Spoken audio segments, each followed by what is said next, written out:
All right. Well, howdy, howdy. Happy Thursday. Happy November. Happy almost Thanksgiving. Happy all the things. Well, excuse me.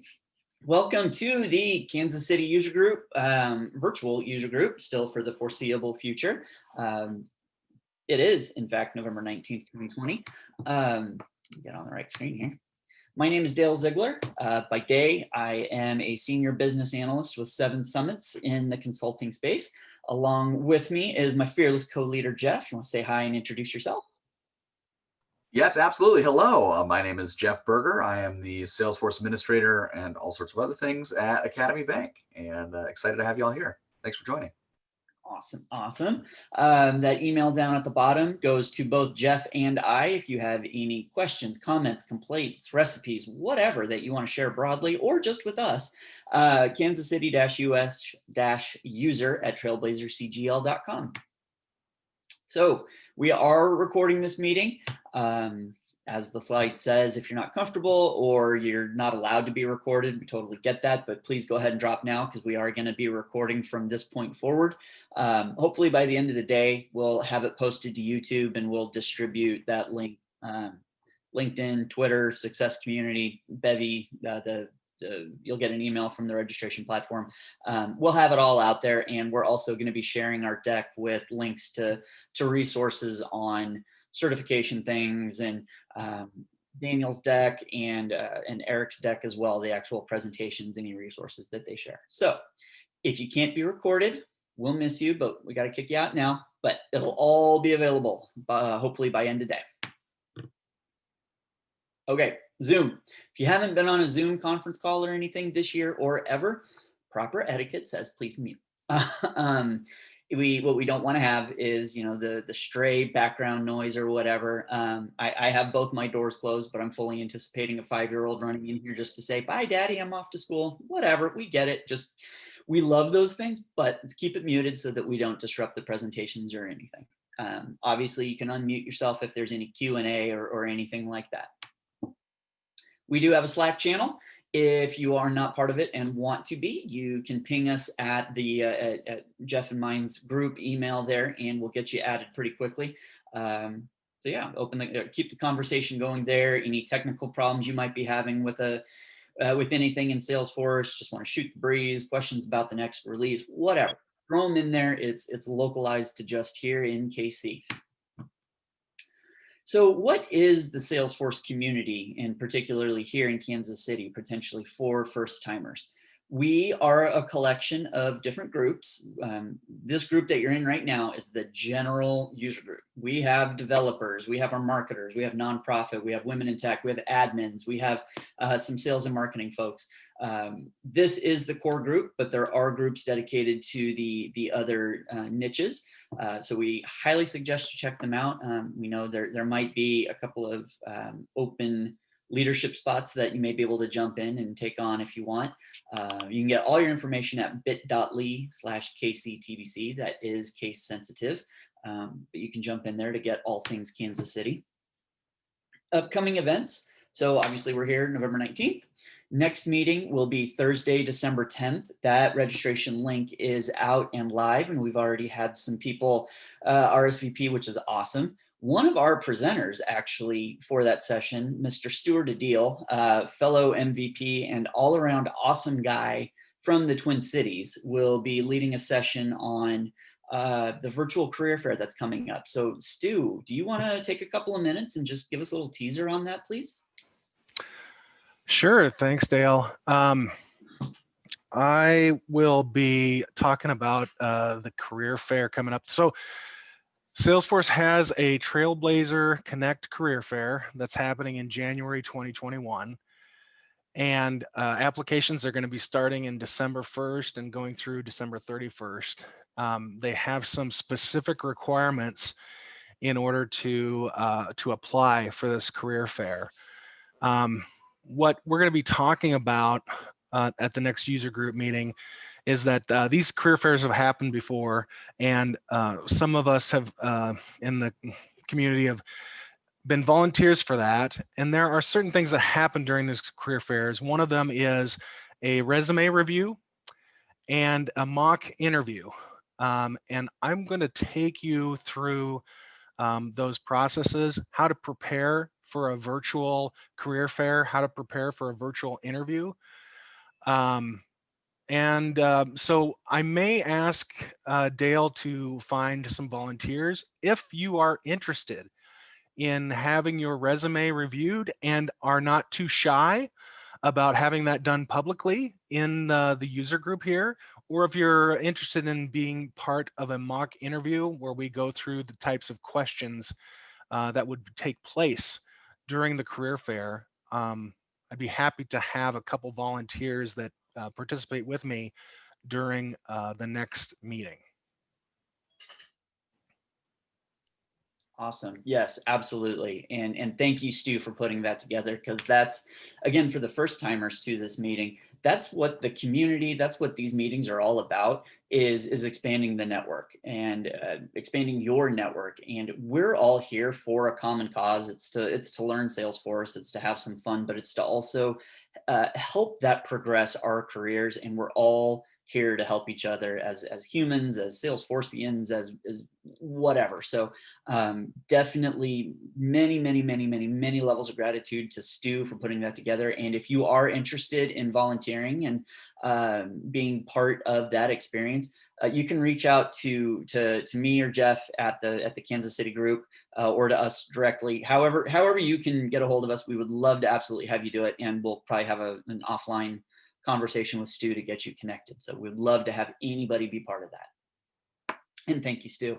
January 12th is a save the date. We don't have the registration stuff out there yet because we're still buttoning up details, but right now we're sitting on January 12th as our first of the year meeting.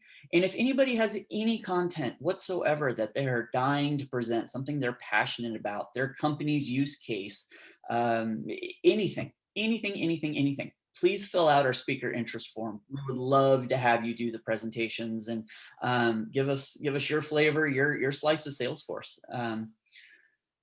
Do we have any of the other local leaders, dev, nonprofit, WIT, on the call with us today with any updates?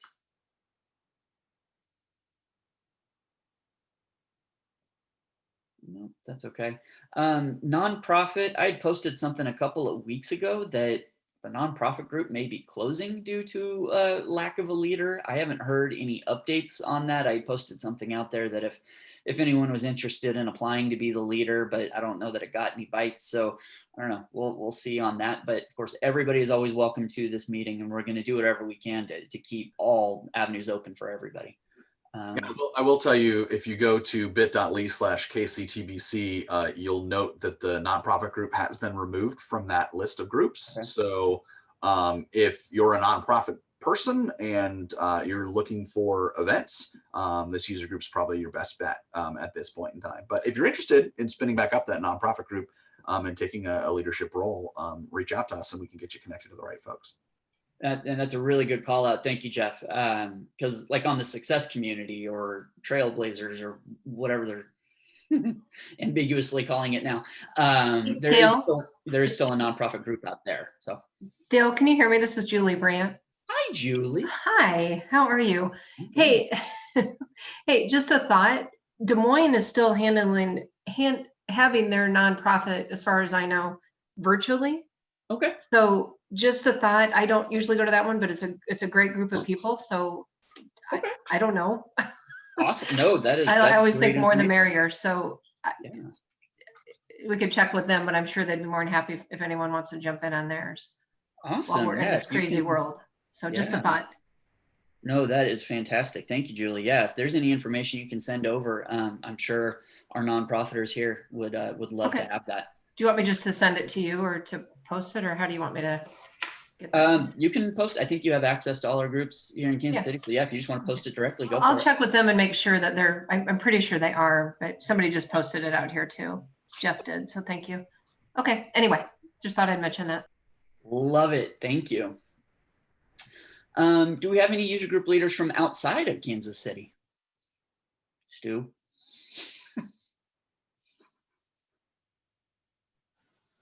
Oh, maybe.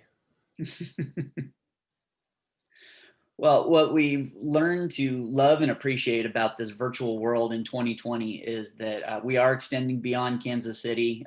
We get people from Des Moines. We have had Twin Cities. We've had Denver. We've had Phoenix. We've had East Coast.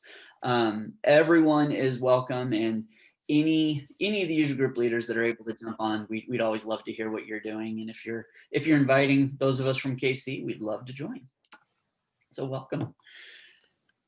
Do we have any Salesforce employees on the call? Don't be shy.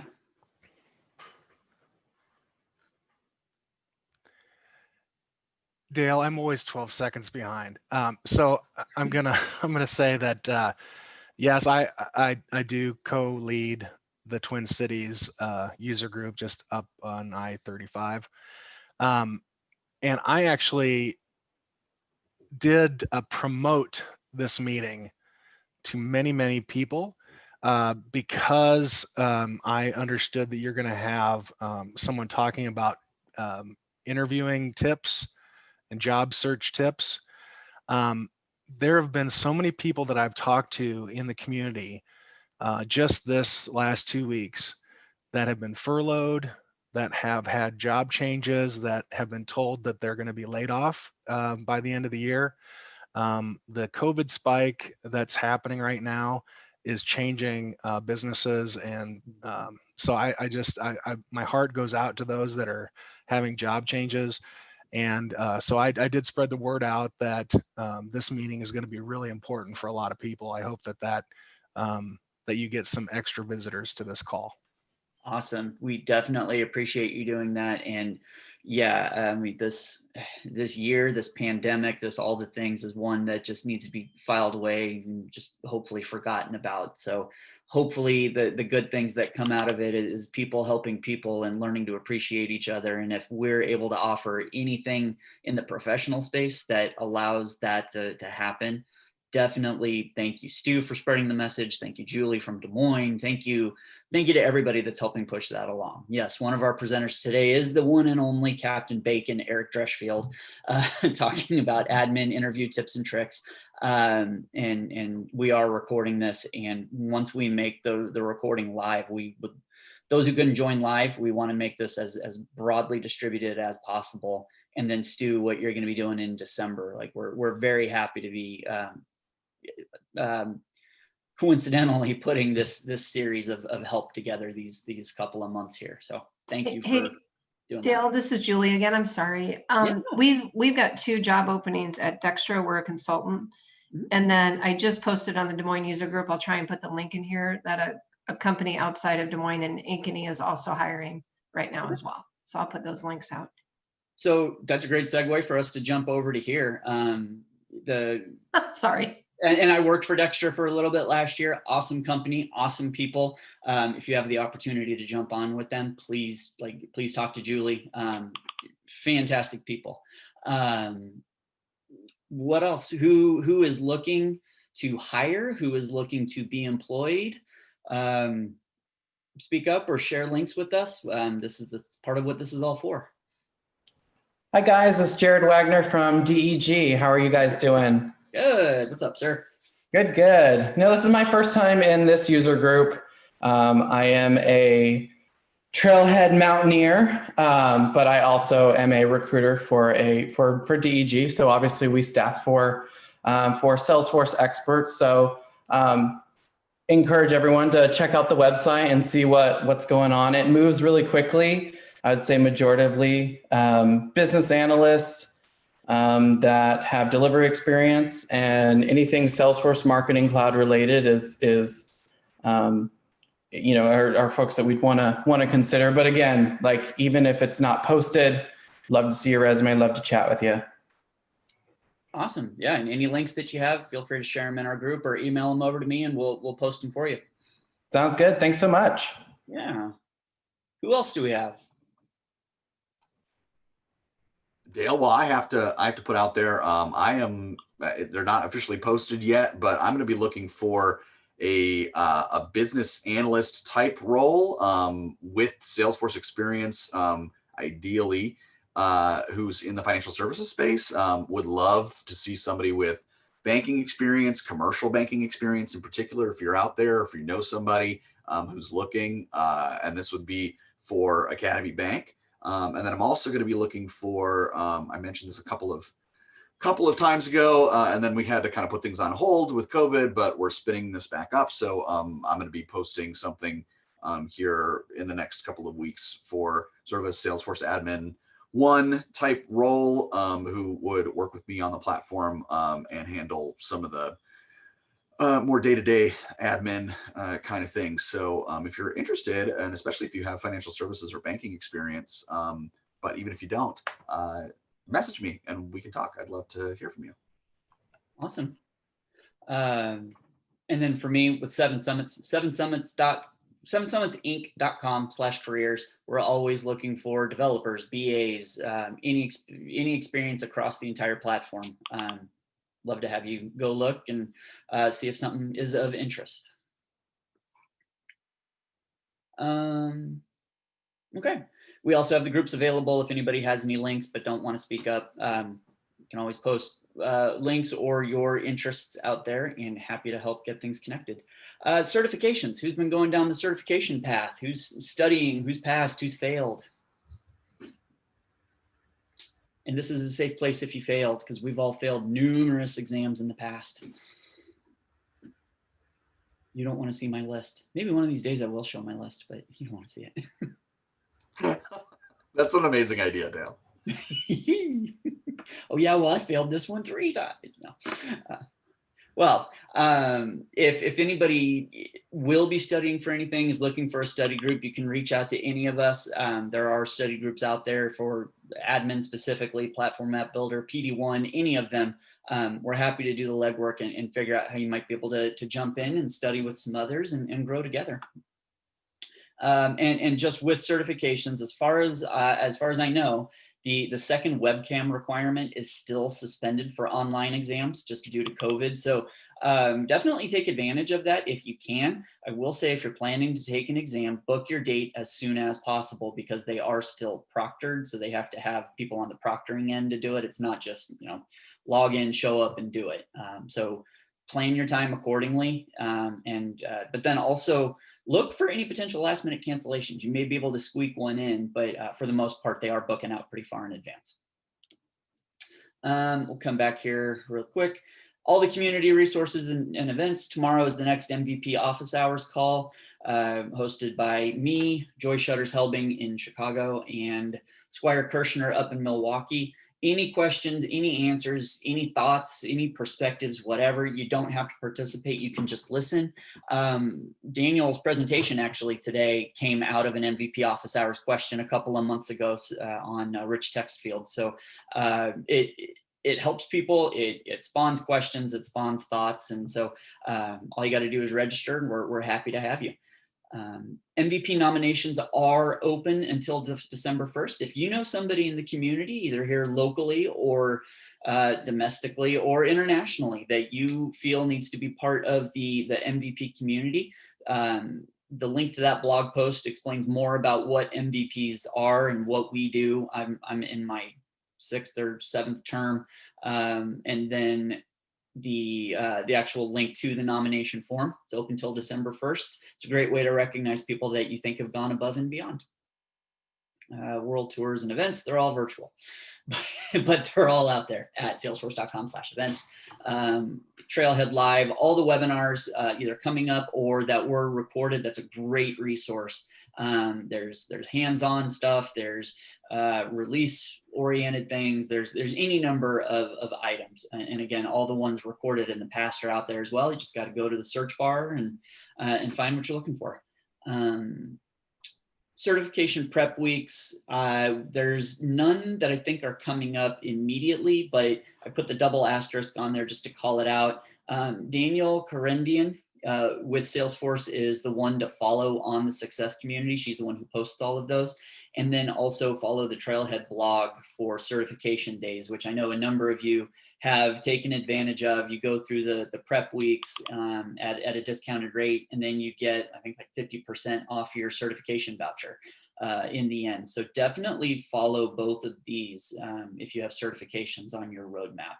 Trailblazer mentorship, I can't say enough about this. If you either want to be a mentor and give back, or if you're someone looking for a mentor on how to navigate the Salesforce hiring world and future growth and all of that, I highly, highly, highly recommend going to this. It's a phenomenal program. Mentors and mentees are aligned on skill sets and regionality and many components. So it's not just drawing names out of a hat. There's a lot of thought put into the algorithm that matches people. The idea exchange prioritization, this is where you have the opportunity to help drive Salesforce's roadmap. And it's more than just this idea has been out here for 12 years. What the heck? It's not that. It is legitimately a great opportunity to help Salesforce prioritize what future releases look like. So definitely a great way to give back. Click in, see when the next round is, and learn how you can take part. Dreamforce 2020, because 2020. It's all online. Events, individual events within Dreamforce are slowly coming out. Keynote, Mark's keynote with CEO of AT&T, and I think Jeff found Bentley and a few other high-profile global companies. That will be on December 2nd, after Thanksgiving. And then Dream TX is some hands-on learning sessions the week of the 14th. So check that out. Everything is at dreamforce.com. It is free. But if you still want to book a room at the Marriott Marquis, go for it. I don't know why you would, but I'm sure they have rooms available. The next True to the Core session is December 7th, and it'll be on Pardot. So marketers and admins and anybody interested in diving deep into the what, where, when, why, and how of Pardot, you can go to either of these links here, because again, we're sharing the deck out later, to register for December 7th, True to the Core. We did that already. As of 45 minutes ago, this course was still free. David Giller, who presented back in May, he runs Brainy8 Academy, which is a Salesforce training shop. He is offering a free reports and dashboards on demand class, again, for free, $75 normally. As of 45 minutes ago, it's still free. So highly, highly recommend that. We're not going over anything on the winter release, but there were a couple new resources introduced in the last week or two that I just wanted to call out. There is a advanced release readiness strategies module on Trailhead that, like I said, came out last week. So highly, highly recommend checking that out as you prepare your company or you prepare your clients for the upcoming release. And the other big announcement is that release notes will be moving to help.salesforce.com.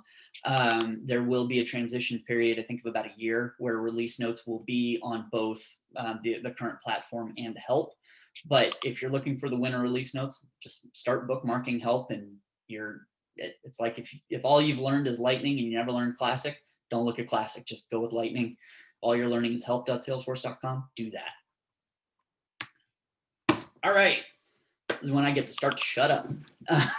Today, we have Daniel Malone, who will be giving a presentation on using rich text fields, email signature as one of them, but rich text fields in general, which, like I said, came out of a pretty lively conversation in MVP office hours a couple of months ago. So excited to see that. And then Eric Dreschfield, he's one of the original MVPs. He is the godfather of the community event, which is Dreamforce without Salesforce oversight. He invented Midwest Dreamin' several years ago. I'm on the planning team with him on that, and he's just an all-around great guy to know. We call him the Kevin Bacon of Salesforce because, well, 6 degrees of separation from Kevin Bacon in movies. That's Eric Dreschfield and the Salesforce community. He will be giving, as Stu alluded to, tips on search and interview tips for new Salesforce admins. I know Daniel, many others. There have been many success stories in the Salesforce community about taking the unorthodox way into Salesforce and succeeding at it and being able to give back. Eric will be presenting on many great tips to get through that interview, to get through that search for new admins, but they apply to everybody. You don't have to be a new admin. We all could be brushing up on those skills. So that'll be Eric's presentation. So with that, Mr. Malone, if you are ready to take the stage, I will stop sharing here. Sure. And we'll let you run with this, my friend. Okay. We are going to share screen. Which one? Let's stay there.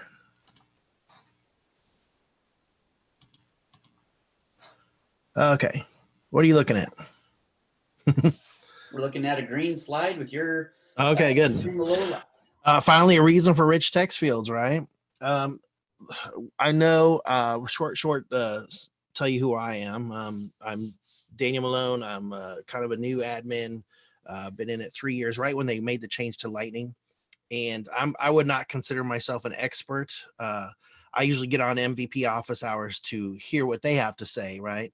But there was this time when I was perusing through on the Success website and found something useful. And during an MVP office hour session, they had this question, and I just kind of, wait a minute, I know this one.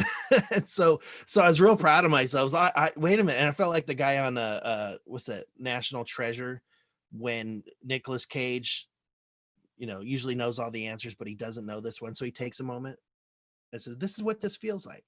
So I kind of chimed in finally and said, you can use a rich text field for that. I don't know a lot about rich text fields. I'm trying to teach myself now that I'm presenting on it, but we'll go into that a little bit. But I first off like to say MVP office hours, give them thumbs up and get on there and you can learn stuff from some of these guys. Who'd have thought? But I'm talking really fast. I can feel it happening right now. But I appreciated the opportunity to get on there and learn. And then it was also nice to contribute, kick something back. So when the opportunity to come and share that, with Dale and the user group here, this is the second time I've presented for the user group here in Kansas City. I love giving back and I love telling my story also. So that being the case, I am not degreed. I am not, from the IT background. I just said, jump on Trailhead and let's go. Let's shift gears and let's do this. So 250 badges later and a stepping stone of jobs, just trying to get experience. And now I'm presenting here. I feel like I've reached that plateau there and I would like to share with everybody else. So with that, rich text fields, Dale will be one of the people to tell you it's not the best solution for reports and dashboards because you can't really get everything out of there. So we're just going to go over real quick. Rich text fields, a multi-select pick list. They're kind of synonymous. Personalization in the virtual era, and then a quick demo. It's not going to be a long presentation. So right at the top, yield floor to Dale Ziegler about multi-select pick lists. Anything you want to say about multi-select pick lists, Dale? No, dear God, no. Okay, that sums it up, doesn't it? So you keep going on about multi-select pick lists, and there's a number of sources here, websites that say don't do it, right? Well, rich text fields kind of have the same vibe, I guess. You can't really use them the way you can use a regular field in Salesforce. They have their own rules. They wig out, I guess, when they try to report on it or grab data over and pull it over and report on it. And then you get, what's all this, because you get the HTML links and it's not just HTML. It's developer code stuff. I don't know how that magic works, but you have limits on rich text fields. We'll go over real quick. There are character limits, data limits. You can't bring in special characters and bullet points. This is all right out of that Success page if you took a minute to look it up. HTML code is treated as text, and that'd look really ugly in a rich text field. So you got to just be careful about what you're putting in there. When you do a report, you're only getting the first 255 characters. That's not necessarily your data. When you open the report and download it, you can get the rest of it, but you're getting the rich text field data, not just the characters. It's just not the best, right? We don't really tell people to use this. But we found a use case for rich text fields. Let's look at this. And then especially in this era where we're all Zooming and staying at home and working remotely, there's a lot of ways to people reach you. And so the idea was take these contact points and put them in with your email signature, because that's the way they're going to get to you anymore. Microsoft Teams, Google Meet, Slack channels, user groups, all of these links, et cetera, et cetera, et cetera. And they're all covered up on the screen there. That was a nice attempt at showing you, the bomb and all the Twitter and whatever. If you have those links, they can be embedded, these links, in your email signature on the emails you send out. And so it was a way to get, I think in the MVP meeting, they wanted to get their Microsoft Teams ID, but everybody has to put in their own, and it's different for everyone. So we looked at it and found a way to put it in as a variable on the user object, essentially, is what we're going to do. So having all these URLs readily available in your email would be a nice thing to have. And I borrowed this idea from an article in 2014. It's hard to find this thing. I don't know how I came across it. You got to put in, and I've tried a couple times, then I just gave up on it. It's like, we don't need that. We're just going to do it this way now, because it has changed a little bit since 2014. So embedding these links in an email signature and including them in a template or as a merge field is what we're going to try to accomplish here in our demo. Oh, okay, demo time. Let's switch over to, exit this. What we have queued up here is my dev org, resourceful goat here. I really probably have some other cute name for your guys. I'm a resourceful goat on this one. We'll bring up an email from an account object, and you have your typical signature. So I wanted to point that out. And you grab that from, I don't like how that works. We'll put these, there we go. That'll work. Oh, it's still in the way. Put it down here. You grab your email signature. No, that's not the right place. From here on your settings, and you can adjust that, but you don't have an email signature for a rich text field option here. You need to go into your user field. I'll show you what I'm talking about. Now, if you come to the top and grab your name, that's what we're looking at here. These are your settings, user settings, and you have your fields. And I put in a email signature too, and now we can. It's a rich text field. We can add everything there. We're just coming through our object manager. Grab user, and just adding a field that is, we put new field, an email signature, put it as a rich text field, and it looks like this. You can't put anything in there off this page as far as data. We understand that when you go to that record and now input your data, that's what we were looking at before. So back to our record. And once we built that page, we can add links. We can add a GIF. I have my fantasy football podcast on there. I don't know. The point is you can put it whatever you want. Look, Dextra careers. If you're a HR guy, put that in your email signature. When this is on, just you fill it in on the rich text field. And now let's show you on the email. Let's go back to our account. Here we are. And so we have the original signature, but if we grab an email template, now we have it brought up when it brought everything in from my user record of my email signature too. And now when we send this out, it'll have it on there. When all of our links will be working. Let me send it.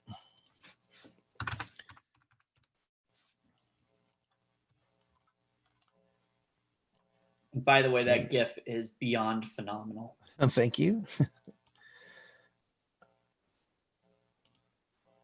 See what we got here. Okay. Well, I didn't replace the subject. and I send it to myself. So it's saying, hey, this looks suspicious. Don't worry about that. But all of these links work in my email now. They can go right to my Trailhead profile, LinkedIn. Let's check this out. I just thought I would pull this in real quick while we were in a meeting. Now my career, Dextra job postings were higher, put that in there as on your site, especially the Microsoft Teams link or your Zoom link.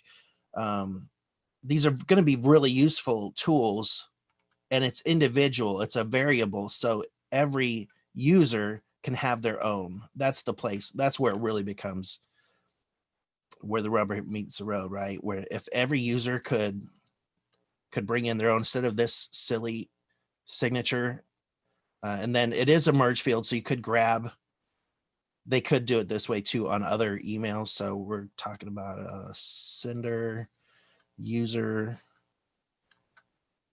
Did I see email signature? There it is. So you could drop it in that way too. Now it's got the handlebar code, so it's a little bit different, but that's how it works. If I were to send this out, you'd get double signatures. So be careful how you have your setup. And you could take this off in your settings on your email to not include your signature. And then you'd have to just remember to add your signature this way with the merge field. So that's it. It's just a basic rich text field on the user object. And you can put in all those links that you use now in the era of the remote worker. And I don't know. It's just a neat thing we can do leveraging Salesforce. That's about all I have. So it's not much of a presentation, but it's what I put together here. I would argue against you saying it's just a rich text field and you saying that's all I have for my presentation, because phenomenal job, phenomenal use case. You're taking a very small piece of the overall puzzle and putting so much power on it, and dynamically and effectively and efficiently. That's what it's all about. What you just did was huge. It may look small, but it's huge. Okay, it was a lot of fun, and it's a easy solution. It didn't take a lot of developing. It's just understanding how the Salesforce objects work, inserting variables, putting them, how the merge fields work. It's all there. It's all the tools that Salesforce and Trailhead has taught us, and finding a solution. That's the best part of Salesforce, I think. Finding these solutions is fun, grabbing the process builder and what do you need it to do? And now, especially with the flows and I love the after save, man, that saved me a lot of work. So get in there. There's lots of solutions, lots of ways to do it. That's about any other questions or discussion. I have a point to make, but if anybody has any questions please speak up or put it in the chat and we'll read it for you. Yeah, I just would comment, user administration for Salesforce admins can sometimes become a real bear, especially when your users are asking for a lot of automation, but you've got a lot of variable elements like what you just described, Daniel, right? So like if you can make it easy on yourself where, say, you create a field on the user record that holds that user's Microsoft Teams ID, then you create a formula to generate the link, right? Then you put all of those formulas in the email signature. Now you've got something that you can update in bulk very easily, or, ideally even like work with your IT team and build an integration to automatically feed Salesforce with that data. And now you're seeing a ton of efficiency gains for you, the admin, but also for the end user too, because they can start to build, they can start to use those emails in, say, macros and automate stuff and make sure that stuff is always in there without having to manually plop in their merge field. So I think it's a really cool use case. The email signature, rich text on the user, solid work. Well, and I think also, I'm going to go back to the beginning when you asked me to call out multi-select pick lists. They are the devil, but you very clearly pinpointed how it's important for all of us to fully understand the reason for the tools that we use. Rich text fields, no, not awesome in reporting, not awesome in data pulling, not anything like that. But their purpose in life is to do cool things like that, to be able to embed images, to be able to embed links, to then you use the running user variable, and it, that's what then allows it to be dynamic by user. That's its purpose in life, is to do that in a very specific place, and it does it well. Same thing with multi-select pick lists. If you don't necessarily need to report, if you don't necessarily need to drive automation, but you do need to indicate many things from a list of options, as long as it's there on the detail record and that's it, it's serving its purpose in life. I loved Top Gear when it was on BBC, and Jeremy Clarkson, his one tool is a hammer. He would just take a hammer to absolutely everything, and 1 out of 1,000 times he'd get it right. The other 999, he's just a big gorilla hammering away at things. But that one time, that's when he needed the hammer. That's your multi-select pick list. That's your rich text field. And so admins, developers, architects, that's where we've all been in that position, talking to our business stakeholders or our clients or wherever, where they want to drive the solution. They want to say, I have to have A, B, and C. And then you sit back and you cringe and you're like, oh God, I can't do that in good conscience. Just because they're asking for exactly this doesn't mean that's the best idea. It's on all of us to know how the tools work, to know whether or not that's a good or a bad idea, and to come up with the most effective tool for the job, even though it might not be exactly what your stakeholder was thinking.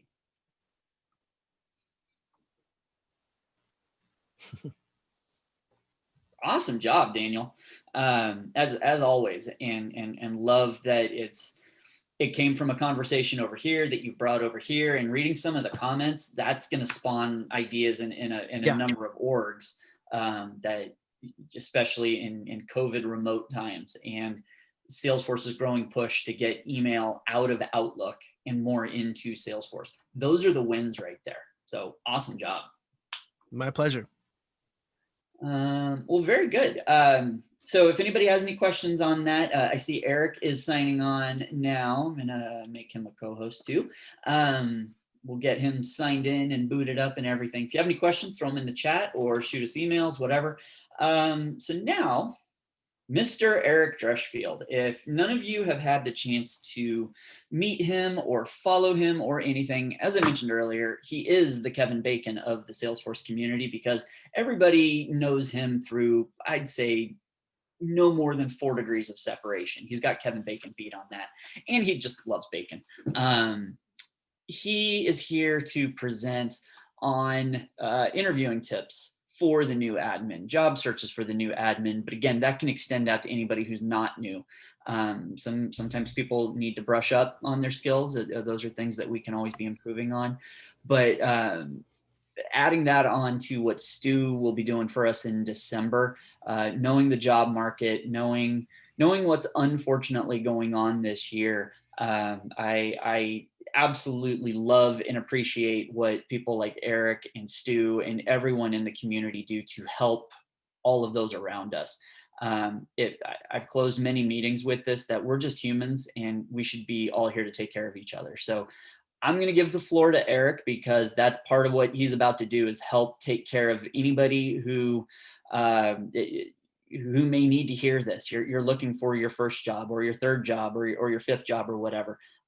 Eric, please take it away, because I know you're about to impact some people. So thank you. Hey, Dale, thanks. Hopefully there's not too much background noise for me at the moment. You're all good. Cool. Let me get things rolling. If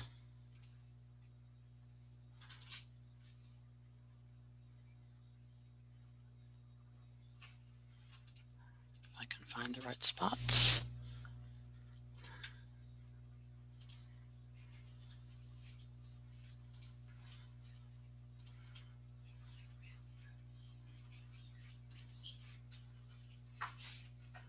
All right, hopefully you all are seeing my title slide. Yep, we got you. Awesome. Very cool. All right, well, let's start out with a brief introduction. Some of the things Dale didn't tell you about me. I am the Strategic Partner Marketing Manager at ActiveCampaign. We are a Salesforce partner. And we are the category defining customer experience automation platform. We have an app on the App Exchange that integrates with Salesforce.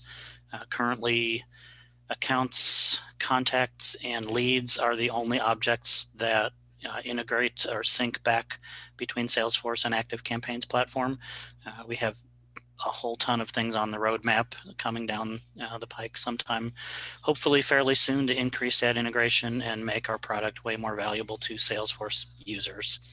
I was a Salesforce MVP, active MVP from 2013 to 2020, and now I'm in the MVP Hall of Fame, which they claim is an MVP for life. I used to joke around and tell people that was being put out to pasture until I became an MVP Hall of Famer.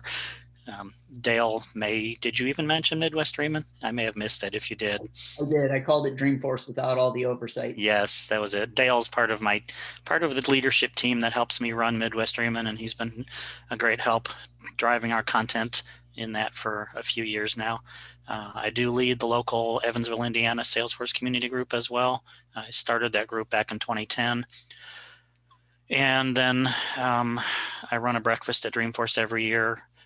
In theory, it was for newbies, or in the beginning, it was for newbies to Dreamforce, but it's expanded quite a bit since then. And it's always been a fundraiser since I've been doing it for Project Night Night. And I've brought in over $30,000 for that organization in the years I've been running that breakfast. So there's my Twitter and my LinkedIn. If you want to get in touch with me, feel free. So today's agenda, we're going to talk a little bit about the Salesforce job market. We'll talk about what a resume is and what it's supposed to do, and then how to do a job search and some tips on how to ace the interview. And then we'll kind of talk about the decision process and things you need to consider while you're deciding whether a job and a company are right for you.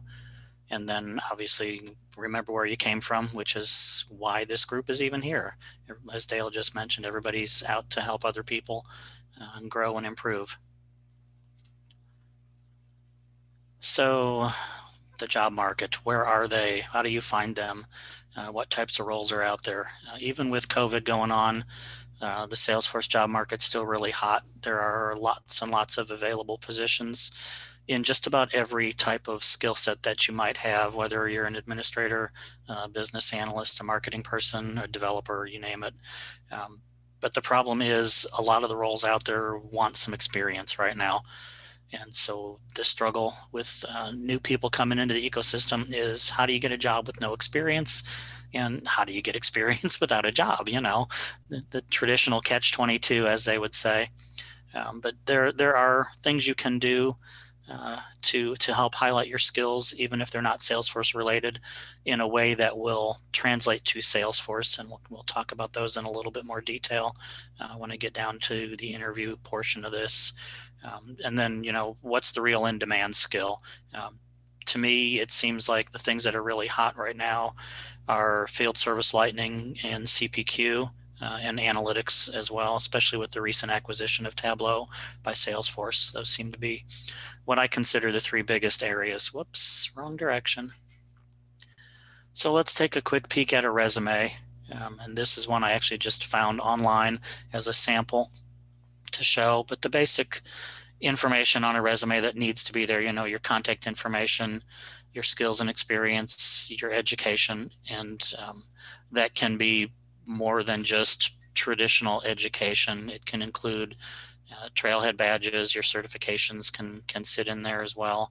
And then of course, any work and volunteer experience that you've had should be highlighted as well.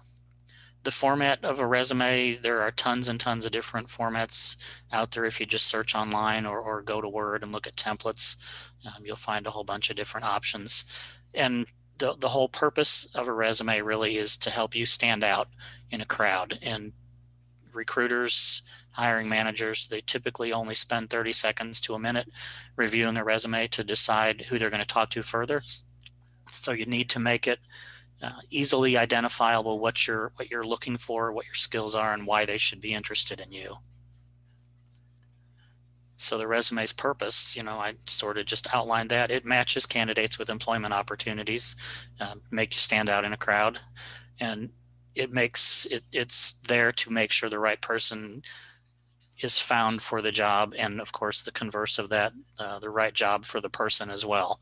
And that's another interesting concept in my mind.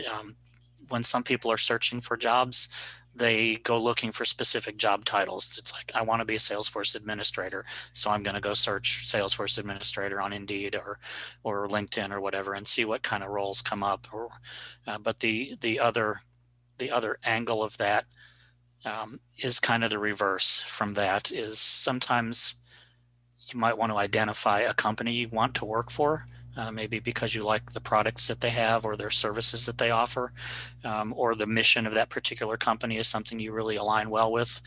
So you can reverse your search, if you want to think about it that way, and target specific organizations and then see what they have available. If they don't have anything available that suits your needs or fits your skills really well, don't give up. That's the role that I had with Aptus from 2016 through last year is one that became a job at the company because I started seeking Aptus as a company. I saw a demo of their products in 2014 at the end of Dreamforce, and at that point just kind of fell in love with what they had to offer and started imagining all sorts of use cases, especially for their XAuthor for Excel product, and decided I wanted to work for the company simply because of that. I had a couple conversations with their recruiters, and it was the typical take a look at our website, find some jobs you're interested in, and apply, and we'll have some conversations. And after several months of that, and not really leading anywhere that felt productive or felt like a position that I was really interested in, I got a little bit lucky, I think. The HR person said, well, we're not finding anything that's a good fit, so why don't you tell us what you want to do? Tell us how you can be of value to this company. And that's kind of where a skill comes in that you need to figure out, and a message about yourself that you need to figure out. And some call it the elevator pitch, or your 30-second pitch of what it is you are all about, what you do, what your skills are. And so my conversation with Aptus was around that. It was about the things I'm good at within Salesforce, the platform, and then everything else was all around the things I really felt strongly about, which was the community and helping others and connecting people to those who can answer their questions. The Kevin Bacon aspect of me, as Dale put it a little while ago. So when you're trying to figure out a company you want to work for, or you've got an interview coming up soon for a specific role at a company, you need to make sure you know what the company's all about. So obviously checking out their website is a great place for that, because you'll see the marketing materials that they put out, their own messaging, so you can understand what the company is talking about. But also check out sites like Glassdoor and look at employee reviews for that company, or LinkedIn to see what kind of conversations they're having, or Twitter to see how they're interacting with customers and prospects. You may run across some opinions of people on Glassdoor as one example, with that didn't have such a good interaction with the company. And what you need to figure out is, was this unique to that individual, or was it something specific to the company? Because what you're really looking to do is figure out, are you a good fit for the company, and is the company a good fit for you? So some of the things to consider while you're determining that fit is in-office versus remote employment. It's not quite as big an issue right now as it used to be, because 99% of us are probably working remote right now. But the question you may want to ask if you're looking for that job right now is, when COVID's over, will I be required to go into the office to work? I mean, right now, lots of companies are hiring people all across the country, even if they don't have offices in those locations. So chances are remote would still be fine when everything's over, but that's something you need to make sure you understand before accepting a role. And if relocation is something they're going to want you to do, or work in their corporate office, make sure that's okay with you and it fits with what your family needs are as well. A couple other things to consider while you're evaluating a company. What's the mission of the company? What do they stand for as an organization? What's their vision? What are they trying to do to help their customers long term? And then what's the company culture like? Are you looking for an organization that has lots of variation, lots of diversity in its leadership team and its employees? Are you perhaps looking for an organization that does good things in the world, in the communities where they have offices? Those are all things that you can generally find by browsing their website, searching for them on LinkedIn to see what they're doing, even checking out news articles about the organization. You can learn things around their company culture that are things that are probably important to you as an individual that you may not be able to tell just through a job interview process. So do your research and figure out as much as you can about the organization before you get to the interview process. So now the interview, what do you do there? The in-person interviews are pretty rare right now. So they're all typically done through Zoom, like this call right now. So some of the things that used to be important in an in-person interview aren't necessarily as important right now. It's hard to do a firm handshake through a video call. But one of the things that you might experience is they may want to record the interview. Hopefully they'll ask that if that's okay beforehand. My suggestion would be, if they want to record it, allow it, but then also ask them if you can have access to the recording, because that will help you learn as you go through your process as well. You can review the recording later and see just how many times you did a pause and you said things like or or just kind of froze for an instant while you were trying to answer a question. Those are things that the interviewers may consider while they're just talking about you internally in their organization. And then, some companies use tools to do evaluations of interviews. They run the recording through an AI process that kind of tries to figure out the sentiment of the conversation. It's possible it can remove some bias around the conversations, because you can't always tell what classification people are in based upon the sound of their voice, things like that. And in the interview, you're going to be asked questions like, who are you? What are you all about? What have you been doing? Where do you want to go? Those kinds of questions. What's your ideal job? That may be one of the questions that you're asked. And that's the kind of questions that you need to be prepared to answer beforehand and figure out those things going into the interview. One of the things, as a new person in the Salesforce ecosystem, one of the things you might want to consider is, even if your goal is to be a Salesforce administrator at a company as an end user company, you may have to start somewhere else. You may need to be in a Salesforce adjacent role as your first position, just to get a foot in the door. And by Salesforce adjacent, I'm talking about roles in like sales operations or marketing operations, where you may function as a business analyst or a reporting analyst, or even you may just simply be doing some configuration work within Salesforce under the direction of a Salesforce administrator. But all of those activities will get you experience hands-on on the platform that you can then take towards your next position, whenever that may be. But even if you're in one of those adjacent kind of roles, exercise your mind, if you will, and think about better ways that the company may be able to do things around what you're currently doing for them, and suggest it. Send an email off to their administrator if they have one, or to your manager, or to whoever is in charge of their Salesforce instance, and say, hey, I think maybe we can do things a little quicker or a little better if we do it this way, as opposed to the way we're doing it now, and see where that goes. That can certainly provide some benefit for you. In a job interview process, prior to you taking a role, of course, it's hard to talk about Salesforce when your experience with Salesforce is trailhead and studying for exams. So think about your previous work experience before you got into Salesforce, and figure out ways to describe that in Salesforce terms. For example, if you're a customer service representative at a software company, you may have been logging your calls in a CRM system that wasn't Salesforce, or in some homegrown system. But when you're describing the work that you've done, you could say things like, if we had Salesforce at this company, here's what I would have suggested that we do to track our calls or to do reporting or whatever.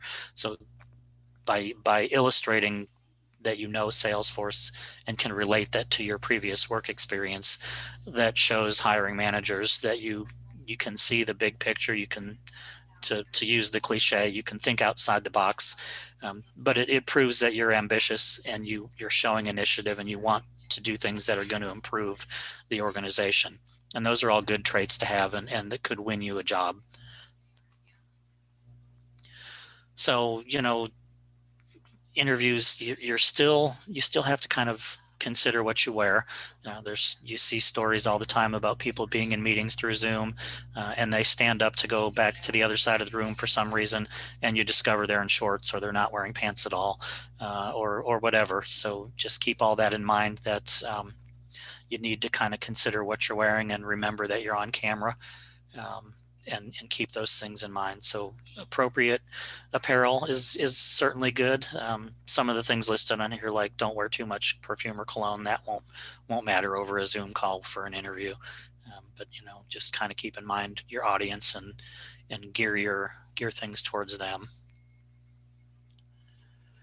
Body language is still important even over Zoom calls. You don't want them to see you through the camera and make it look like you're leaning back in your chair or that your arms are crossed. Those things all seem to be negative body language and could indicate like you're not very interested in them. The thought of making eye contact is a little bit more difficult, and during a Zoom call, you have to actually stare into the camera and not into the image that's on your screen to appear that you have eye contact going on with the people on the other end. And those are the typical nonverbal communication that everyone talks about. Those things are still important. Try not to fidget, try not to use the words like and that I've done. And every time I give this presentation, I seem to realize I do it more often. And that's why I suggested if you can record the interview and listen to it later, you'll help realize how often you do that, how often you fill in the blanks with words like that. So try to stay engaged with the people on the other side of the Zoom call for the interviews. As they're talking, nod to show agreement to things they're talking about, and stay engaged with them. Some of the questions that they're going to ask you, we kind of talked about a few of these already. Tell us about yourself. That goes back to the elevator pitch. I talked about the 30-second to 1 minute long, here's who I am, here's the things that are really interesting and fun to do, here's why I want this job. Those kinds of things are questions you need to come up with.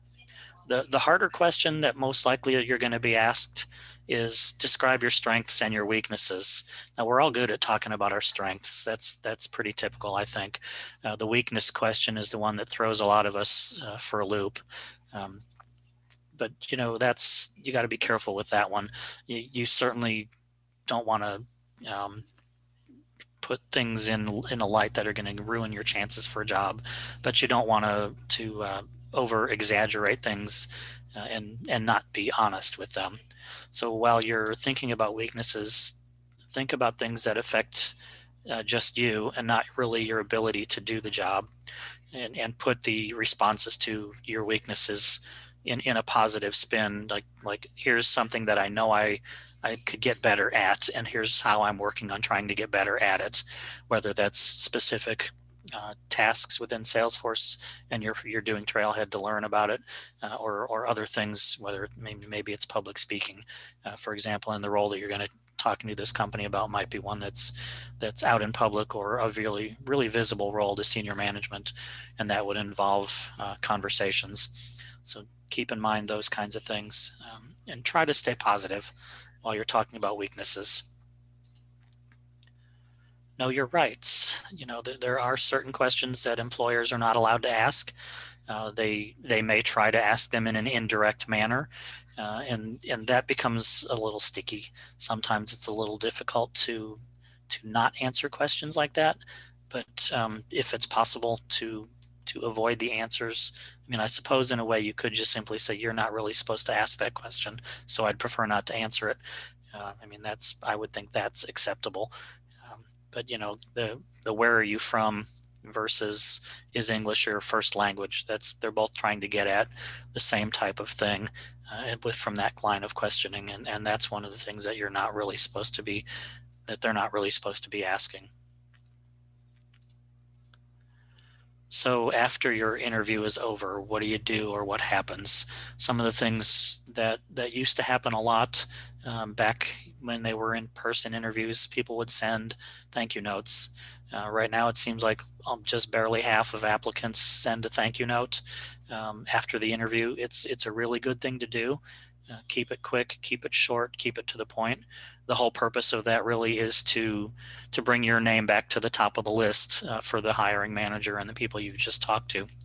Um, and if you know if you can include something in there like the if you have feedback for me, I'd love to use it to make myself a stronger candidate in the future. That's something that I would probably put in a response after you maybe get an email or a phone call back from them that says they gave the role to somebody else. And most, at least in my opinion, managers should be willing to share that type of feedback, why it is they chose someone else over you, for example, because that's going to help you out. So hopefully they will. Say, let's just hypothetically speaking, you've got a job offer now. So what do you do, right? You want to consider the job, you want to consider the salary, you want to consider all the benefits and the intangible things in your decision process. Um, it's not necessarily always about money because some of the other things may be more important or equally as important. And it's usually the person who has the most information that wins in a negotiation deal. And I think it's perfectly okay to come back to a job offer and have a conversation with them around the salary and the benefits, especially if the salary didn't come in quite where you thought it would. But in this case, make sure you've done some research and can explain why you feel like you're worth a certain salary that maybe is higher than what they offered. So now it's decision time. What do you do? Especially if you've had multiple offers, that becomes more interesting at that point in your life. What's important to you? What are the things that really, really matter to you? Is it salary and benefits? Is it the remote or in office? Is it the company culture? Is it advancement opportunities? Is it perhaps that you know some people at that organization already and you wanted to work with them? I mean, consider all of those things some of those things are kind of intangible. I would suggest actually making a list, literally, and write it down, put the check marks by it as you're going through the companies. In my most recent job search, I had 3 offers that I was considering, and that's what I did. I wrote down the things that were most important to me in rows and had the company names in the columns, and I put the check marks in the boxes to determine where they fit and which one was right. What I discovered in that particular process for my most recent search, 2 out of the 3 organizations checked off all the boxes. So that eliminated one pretty quickly. Then I had to go back and review it all again and figure out what really made the difference between the 2 companies. It may not even be something specifically related to the organization or the job offer. It might have to do with where the company's headquarters is, for example, and you may have to travel to their headquarters regularly, even as a remote employee. In my case, when my family found out, one of the jobs I was considering was headquartered in Chicago and the other was in San Francisco. They were all over Chicago. Eric, we love going to Chicago, they said. So they really wanted me to take the role that was based in Chicago versus San Francisco. It means less traveling for me. It means they could go to Chicago more often, perhaps. And that's ultimately the one I took. Not necessarily for that specific reason. For me, the biggest deciding factors had to do with the people at the company and the diversity of the organization itself, both in the leadership and in the staff members on the teams. Both the 2 organizations that I was deciding from at the final decision, I knew people I had worked with people at those organizations previously, and so it was a tough call. For me, it kind of felt like deciding between 2 of my best friends, which is not going to be an easy choice no matter who you are and who those friends are. And ultimately, it didn't come down to top salary either for me. But the total compensation package, even though the salary was higher on one, and when I considered the total comp package with benefits and the cost of the benefits to me as an employee, and the level of 401k match and things of that nature, the total comp package outweighed one versus the other, even if the salary was lower. So those are some things to keep in mind. while you're making through that decision process in your mind. That's all I got. Anyone have some questions? Anyone want to share some horror stories around their own interview processes? I'll also make an offer to anybody in the group. If you're stuck trying to make a decision and you want to bounce some thoughts off of somebody, feel free to reach out to me. I'm happy to have those conversations and help you kind of talk through that process. A lot of times just simply talking to someone else about a decision you have to make helps you make the decision, even if that other person doesn't really add too much value other than agreeing with what you're saying and helping you realize the things that you've actually said. So, Stuart, I see you raising your hand. I think I've done that before. I think somehow I've called you when I had a difficult decision to make. I think you are correct. Yep. Okay. I do have some questions for you. Sure. Here's a tough question. This has come up in an interview process where the interviewer says hundreds of people can do Salesforce admin work. Why are you different? Why should we hire you? It's a good question. And part of me says, yeah, they're right. Hundreds of people could, but part of me also says there are certain skills that are harder to train than others. And depending on the background that you've come from, the roles you've had previously, you may have some of those harder to train skills. And where I'm going with that is that's more the softer skills, the things that are less related to Salesforce as a platform, as being a Salesforce administrator. It's more the interpersonal skills and the ability to talk to people and understand what they're saying, even if they don't really come right out and say it. It's kind of acting as an internal consultant at an organization almost, where your role perhaps is like process improvement, and you're talking to some individuals about what they currently do today, and they're trying to step you through exactly the steps they take to fill an order or to talk to a customer, whatever their role is. And in the back of your mind, you're thinking, okay, I see where you're going with this and I understand what you're doing. And then you realize they've skipped a step. They may say, well, I talk to these customers and I log the calls and I write down my notes, but where do they do it? How do they do that? What's the process they go through? Is it 12 screens? Is it one screen? Is it just simply pushing a button somewhere to record things? Or do they have other processes that they are involved with?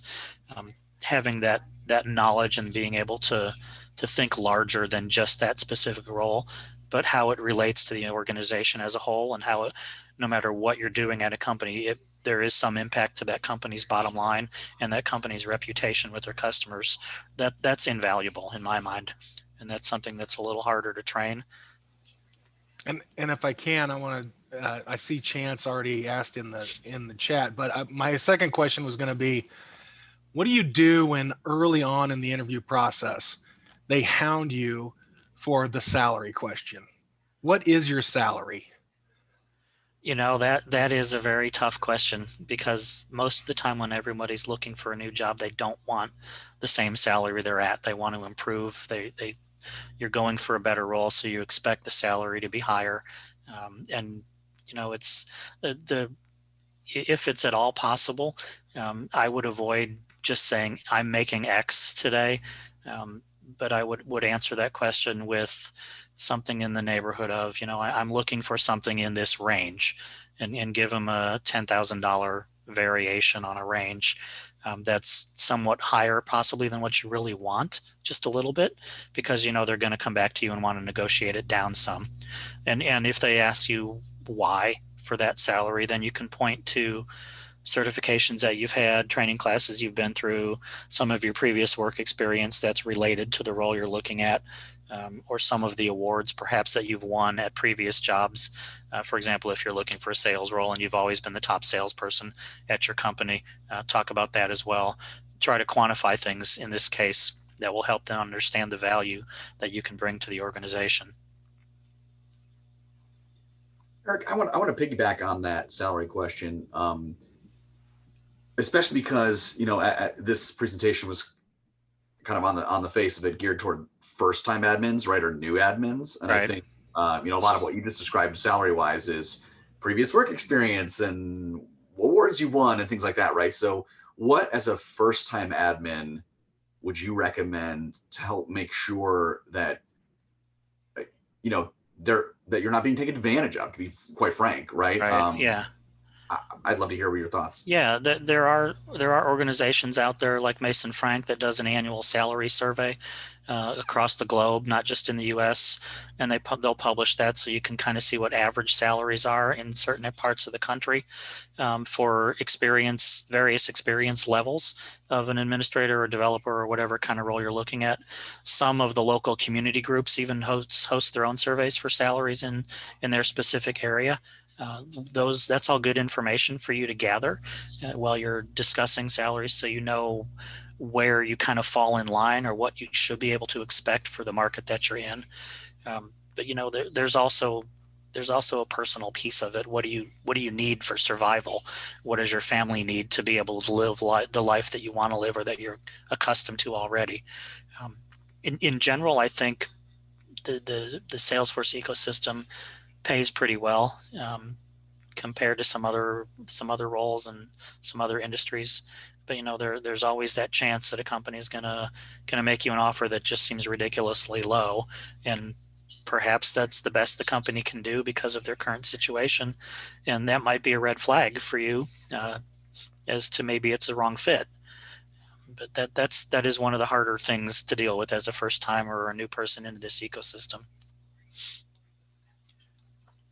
I see something in the chat.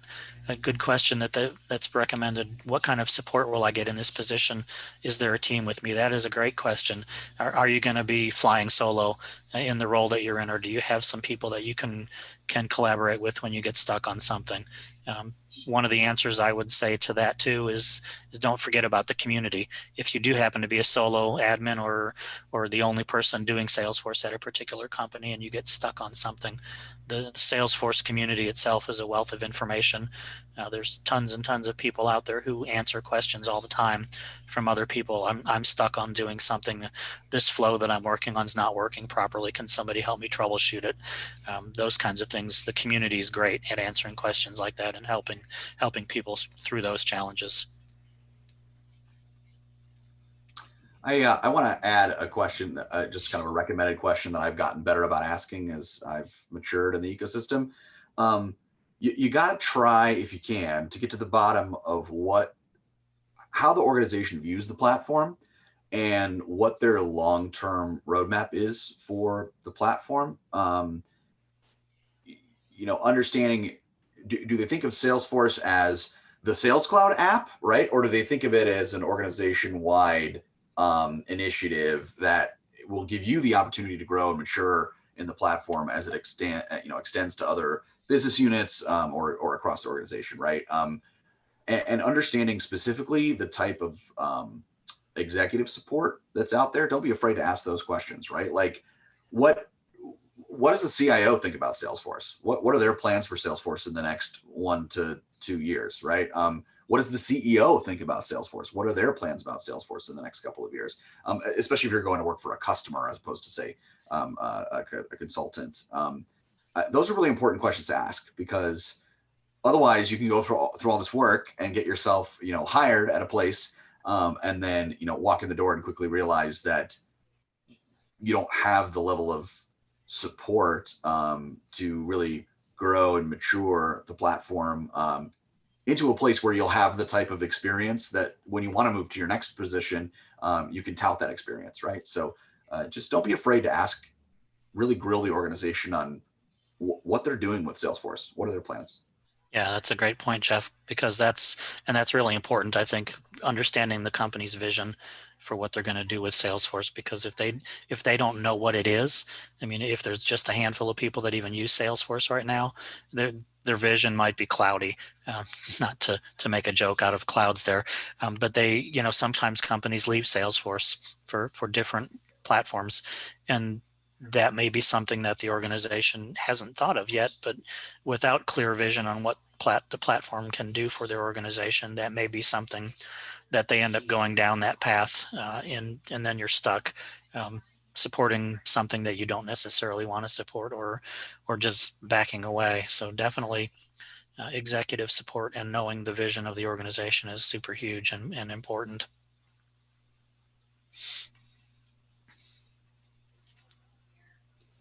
Daniel, I'd love, you have a really interesting story. I saw you put something in the chat there. Do you want to speak a little bit more to what you're describing there with that sort of that valley, that transitional period between something else to Salesforce? Because I know you went through that personally. Sure. I'm a truck driver, and that's not exactly IT background. We're a truck driver. There you go. Yeah, but hitting the trailhead, absolutely. That gets you the badges. That gets you I think I have 8 super badges of all this. Salesforce says I'm good, right? But I don't have a degree. I don't have any experience. So, but I've worked hard to get to this point. Some people will say, hey, that matters. All those badges matter. Some people will say that really doesn't matter. So you need to find a company that's going to count that when you're just getting started. So, and it's just kind of hit and miss. I don't know. I see Jeff thinking, but I was lucky. Candidly, I was reacting to my lovely wife bringing me Starbucks. So hey, okay, there you go.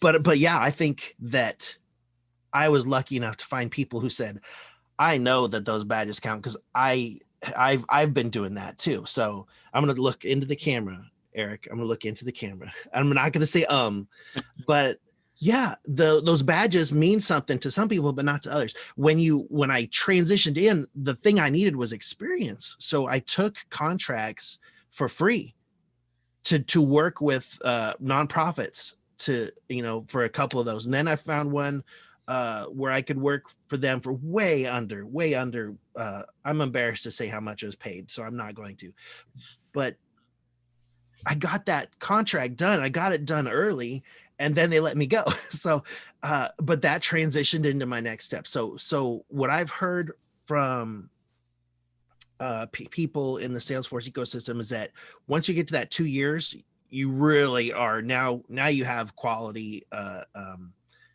of experience, that the experience means something. Under a year, you're still kind of, I don't know. I think it takes that 2 year. Once you get over that 2 year hump, a lot of people take you seriously now. We trust you. I would definitely agree with that the first role in the ecosystem is going to be the most difficult one you find. Not everybody's going to get lucky. Like I did, I just stumbled into a position that became a Salesforce related job. Even when I transitioned over from an end user company to working for a partner and moved into a marketing role, it was an interesting conversation. The person I interviewed with for that marketing role asked me, tell me about your marketing experience. And in my mind, I didn't have any. I said, I think I probably said that. I said, I've been a business analyst, a financial analyst, a data analyst, but I've never been a marketer. And this was 2014. At that point in time, this was late 2015 when that conversation went on. And the person I was talking to just happened to have been a speaker at Midwest Raymond in 2014. And that's how I first met her. And she said, you're wrong, Eric, you are a marketer. And I said, what do you mean? And she said, well, Midwest Raymond, you came up with the concept, you got people to show up to this conference, and it grew year over year. And it's getting bigger and better every year. And it took her pointing that out to me for me to realize, oh yeah, I am a marketer. Not everybody's going to get that lucky and have someone during an interview process tell them that, yes, you have the skills I'm looking for, and here's why. So the takeaway from that really is to think about some of the things that you've done, like Daniel, in your case, the work that you did for the nonprofits. Even if you weren't getting paid for it, that was still valuable experience that got you hands-on in the platform that you can share during an interview process, on your resume that says, I helped this organization transform their business by doing these certain tasks and this kind of work. So that's definitely important. Daniel, can I ask how you found those opportunities? because I honestly I've tried a little bit and I can't even find those free and underpaid opportunities, and would love to hear how you got those. Catch a Fire, catchafire.org.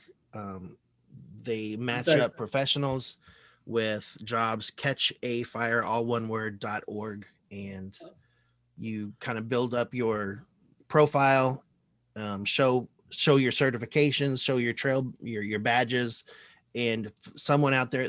My first opportunity, again, like Eric, I got lucky. Someone said, I want somebody who doesn't talk like an IT guy to help me do Salesforce. And I said, well, I'm a truck driver. I'm your man, and it worked. And one of the feedback I got from that first opportunity is that Daniel explained things to us in a very plain way that we could understand. And that really drove, got me off on the right foot, got me going down the path. So yeah, there's another .org was a great resource. There's another organization that I think is called the Taproot Foundation that functions very similar to Catch a Fire in that regard.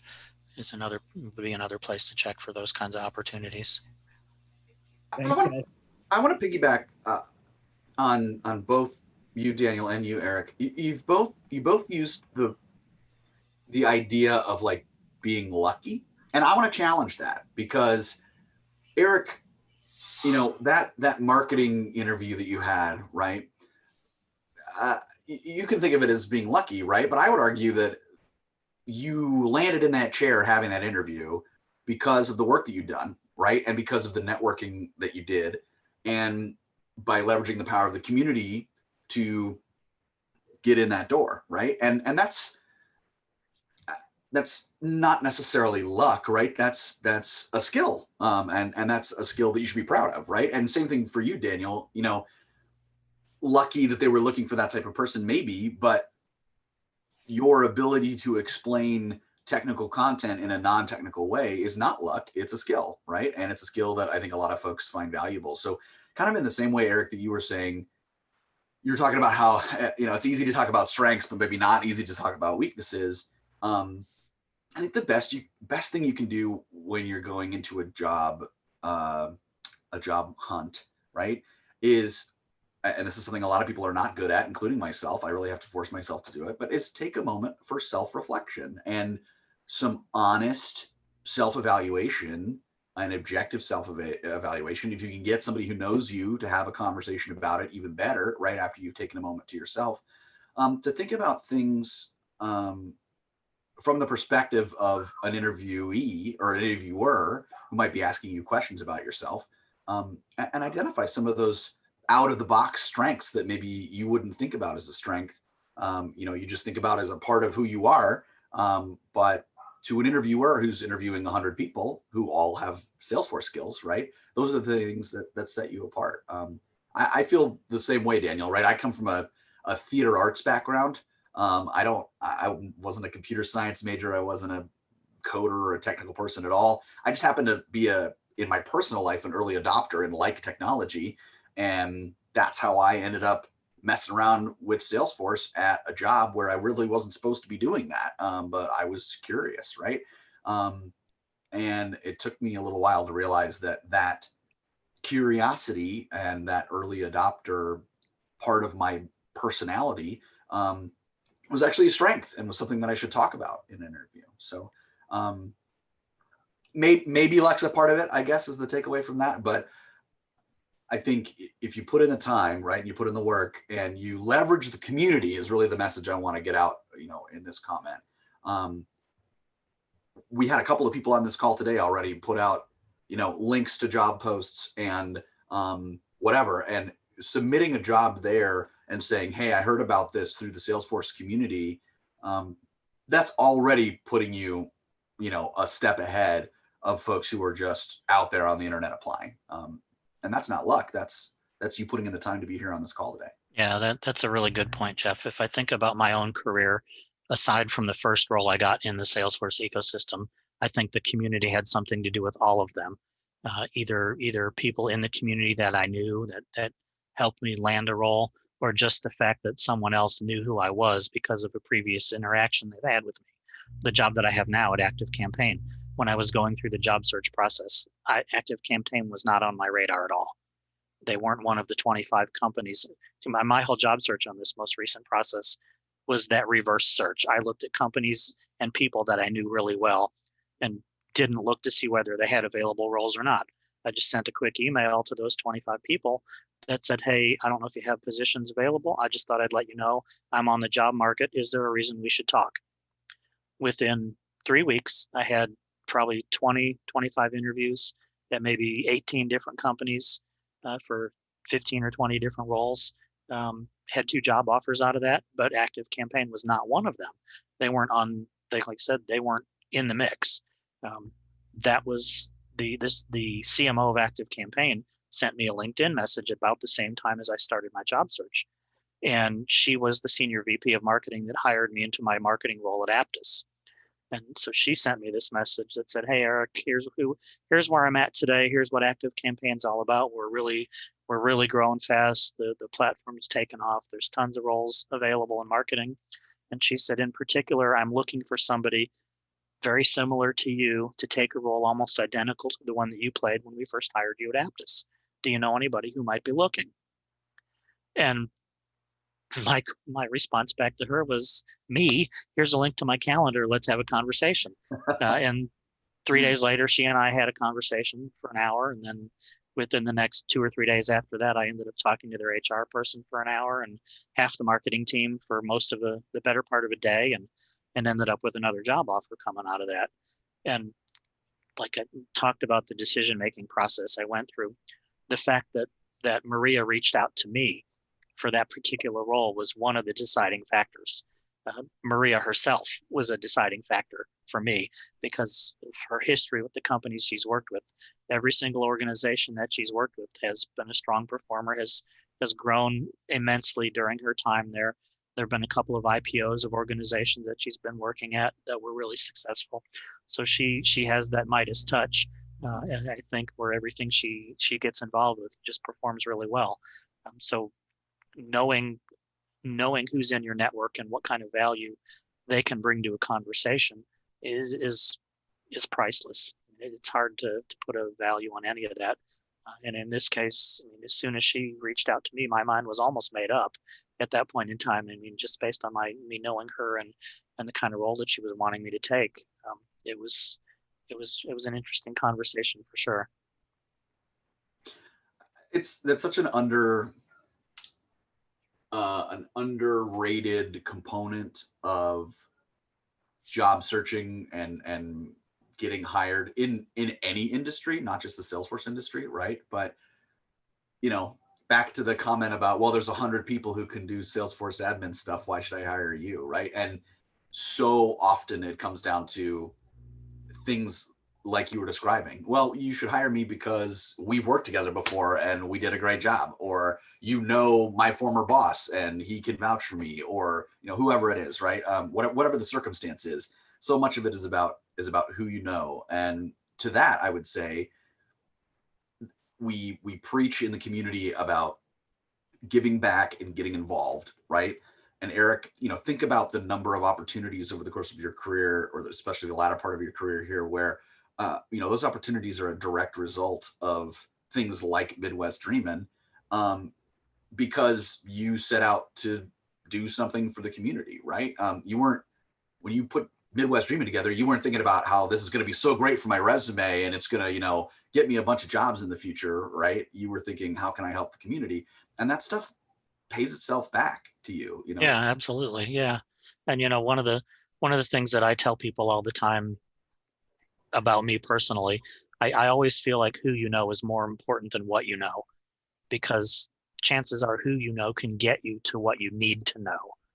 And so it's the connections you make and the people that you know, and realizing who has what skill set or who knows the people that have certain skill sets. I mean, that's, in a sense, that's what earned me the Kevin Bacon of the Salesforce ecosystem title.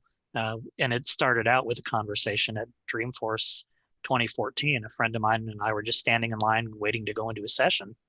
And she said to me, Eric, every time I need to know who knows something on a certain topic within Salesforce, if I don't know who it is, She says, I always come to you, and you either know the right people or you know someone that knows the right people. And she literally said to me, it's like you're Kevin Bacon. And my mind just grabbed a hold of that and ran with it.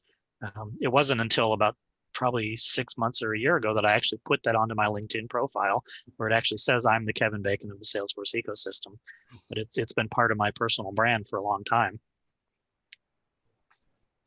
Can I also add to that?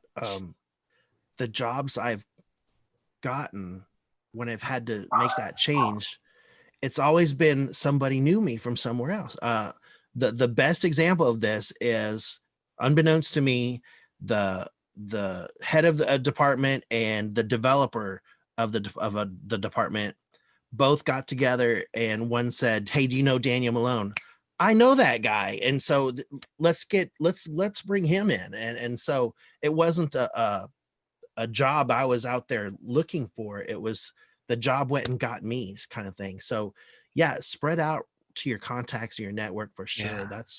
That's the best way for someone without a background in Salesforce, which is what we're kind of, this conversation is about.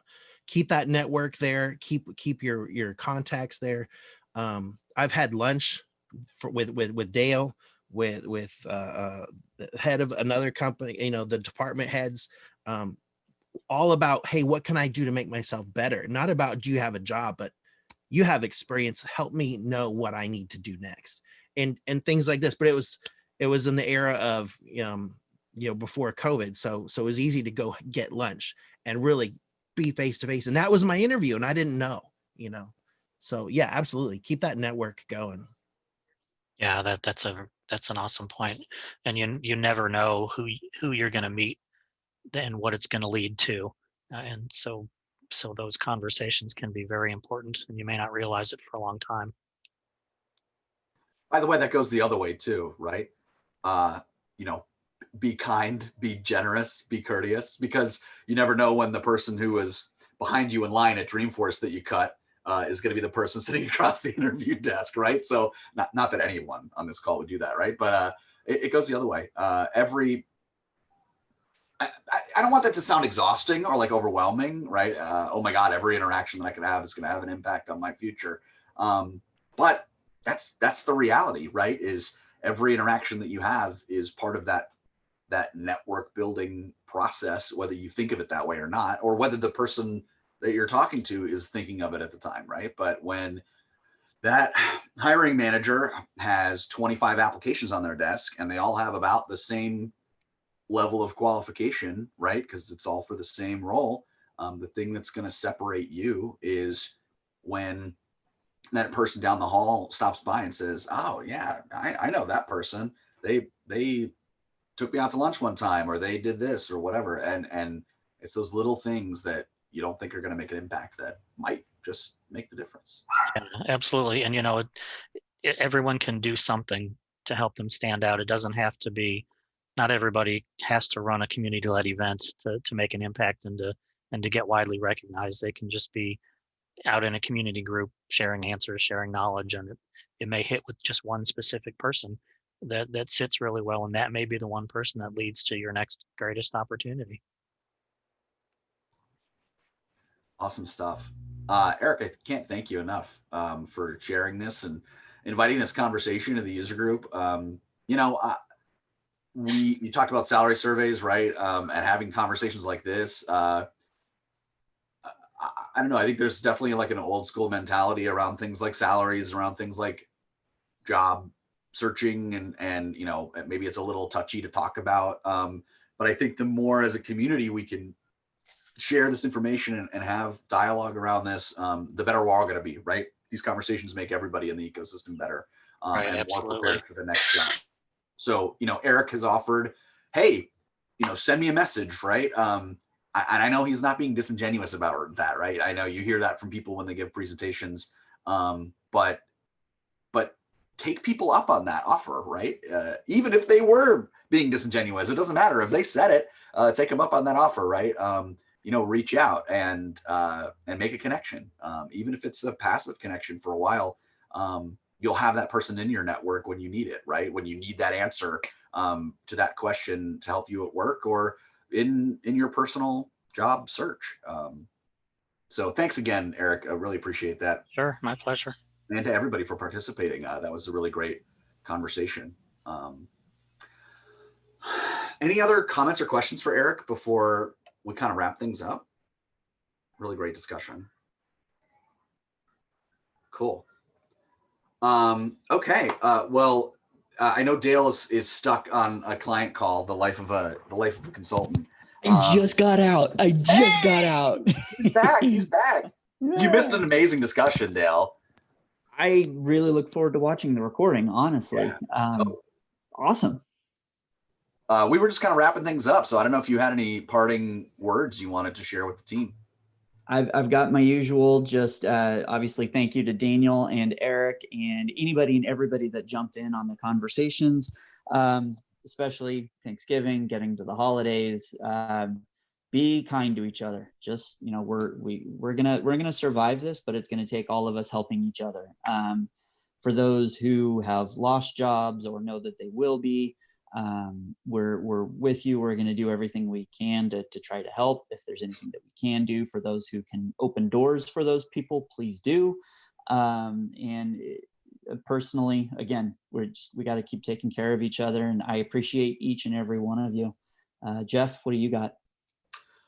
I mean, how can I top that except to say, just one more time, this is a difficult time, and everybody who's taken the time to be on this call is committed to their Salesforce journey, right? And that means that they're committed to the community and helping everybody out. So, Eric said it about him, and I'll say it about me personally, but I think it goes for everybody on this call. If they're here, they're willing to hear you, right, and talk to you and have a conversation and help in any way that they can, because that's what this community is all about. So don't hesitate to reach out on LinkedIn or via the user group email or in the community if you need anything, whether it's job related or not. That's what we're here for. Yep, we're all just people helping people. Let's do this thing.